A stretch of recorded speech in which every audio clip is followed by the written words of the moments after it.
പോവാം. എന്താടി എല്ലാരും പെർഫ്യൂമിന്റെ സ്മെൽ അടിക്കുക, നിന്നെന്താ മരുന്നിന്റെ സ്മെൽ അടിക്കുന്നത്? പിന്നെ നഴ്സിന്റെ മരുന്നിന്റെ മണല്ലാണ്ട് മുല്ലപ്പൂവിന്റെ മണെടുക്കോ? അല്ലെങ്കിൽ ഡ്യൂട്ടി ഡോക്ടറെന്ന് എനിക്ക് വയറ് നിറച്ച് കേട്ടിട്ടായിരിക്കണേ. മിണ്ടാതിരുന്നോ? എല്ലാരുടെ പ്രഷർ ഇവളെ ചെക്ക് ചെയ്യാ, ഇനി ഇവളുടെ പ്രഷർ ആര് ചെക്ക് ചെയ്യാവോ? നോക്ക് എന്റെ മോതിരം എങ്ങനെയുണ്ട്? എന്താ അത്രയും നന്നായിണ്ടാ? അതല്ലടാ, നിനക്ക് എന്തോരം ഞരമ്പുകളാ. ചില പേഷ്യൻസിന് സൂചി കുത്താൻ നോക്കുമ്പോ ഒരു ഞരമ്പ് പോലും കിട്ടില്ല, പ്രാന്ത് വരും. നിനക്ക് എന്തോരം ഞരമ്പാ, ഒരു സൂചി കുത്തട്ടടാ, ഒരെണ്ണം. എന്ത് സൂചി കുത്തട്ടാ? നിനക്ക് പ്രാന്താ, എണീച്ച് വീട്ടിൽ പോടി. ഡാ, നമ്മുടെ കാര്യം ഞാൻ എന്റെ വീട്ടിൽ പറഞ്ഞു, അവർക്ക് ഓക്കെയാ. നീ എപ്പോഴാ വീട്ടിൽ പറയാൻ പോണേ? അതൊക്കെ ഞാൻ ഈസിയായി സമ്മതിപ്പിക്കും, നീ നോക്കിക്കോ. ഹലോ അമ്മ, ഞാനൊരു പെൺകുട്ടീനെ ലവ് ചെയ്യുന്നുണ്ട്. അടിച്ചു മോന്ത പൊളിക്ക് ഞാൻ. അമ്മ കേക്കമ്മ, മൊത്തം പെൺകുട്ടി ഒരു നേഴ്സാണ്.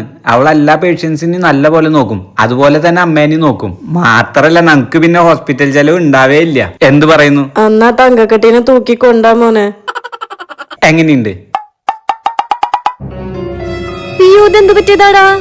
അത് ഞാൻ നല്ല ബൈക്കിന്ന് തലയിടിച്ചു വീണുക. നിനക്ക് ഇതിന്റെ ട്രീറ്റ്മെന്റ് ഒക്കെ അറിയോ? ഇതൊന്നുമില്ല, ഇതവര് ജസ്റ്റ് ക്ലീൻ ചെയ്ത് ഓയിൽമെന്റ് പറ്റി ഡ്രസ് ചെയ്ത് വിട്ടു എന്നുള്ളോ. എത്രയായി?